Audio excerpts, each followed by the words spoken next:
बिहार की बैकग्राउंड से course design किया जा रहा है, ऐसे ही हमारी और केंद्रीय संस्था काम कर रहा है। फाड़ने का दुस्साहस किया था, वे लोग महिला की हितैषी बन रहे हैं, यही सबसे बड़ा हास्यास्पद बात निभा रहे हैं। और जो लोग आज ये गठबंधन वाले क्लेम कर रहे हैं, उन्होंने भी बहुत जगह पे ये बात दायित्व निभा रहे हैं।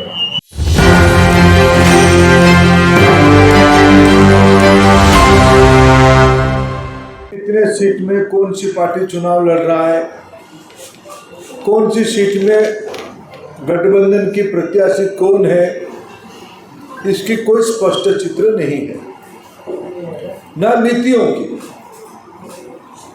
आसमान से चांद, तारा, सूरज सबको देने की बड़बड़ेपन, उसकी विकल्प में पिछले 20 सालों की कामों की उपलब्धि,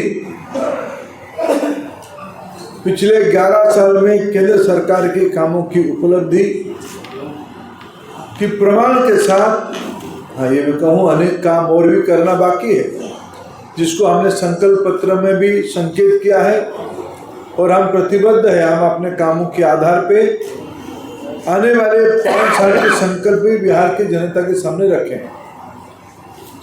मैं 2 विषय आज की इस अंतिम चुनाव अभियान की 5 फेज की अवसर पर कहूँ, और फिर कल से 2nd फेज की सघन चुनाव प्रयास प्रचार शुरू हो जाएंगे 9 तारीख तक।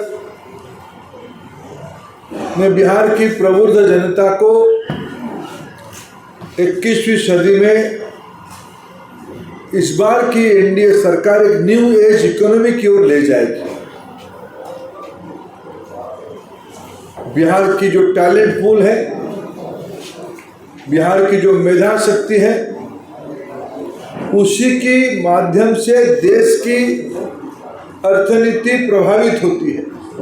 विभिन्न स्ट्राटा में white collar job, blue collar job, workforce में बिहार की पार्टिसिपेशन बहुत बड़ी है। इस बार की संकल्प में हमने कहा है, ग्राउंड पिछले दिनों में प्रस्तुत हो गया है। बिहार ग्लोबल जॉब मार्केट में न्यू एज इकोनॉमी को, मैन्युफैक्चरिंग हो, टूरिज्म हो, फूड प्रोसेसिंग सेक्टर हो, एमएसएमई हो,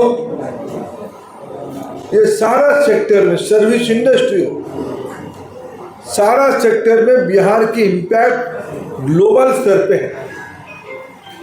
ये सारे की इस बार की आने वाले 5 साल में हमने संकल्प किया है, इसकी सब्सटेंटिव पार्ट बिहार में रिलोकेट करना। हमने पिछले दिनों में कुछ किया है। ये 5 साल न्यू एज इकोनॉमी में बिहार की इकोनॉमी को जोड़ना, जिसमें नया नया रोजगार के अवसर की सृजन होगी। ये लक्ष्य को पूरा करने के लिए बिहार की जनता को मैं आपके माध्यम से निवेदन करना चाहता हूँ, 100% मतदान हो। प्रजातंत्र में मताधिकार सबसे बड़ा अस्त्र होती है।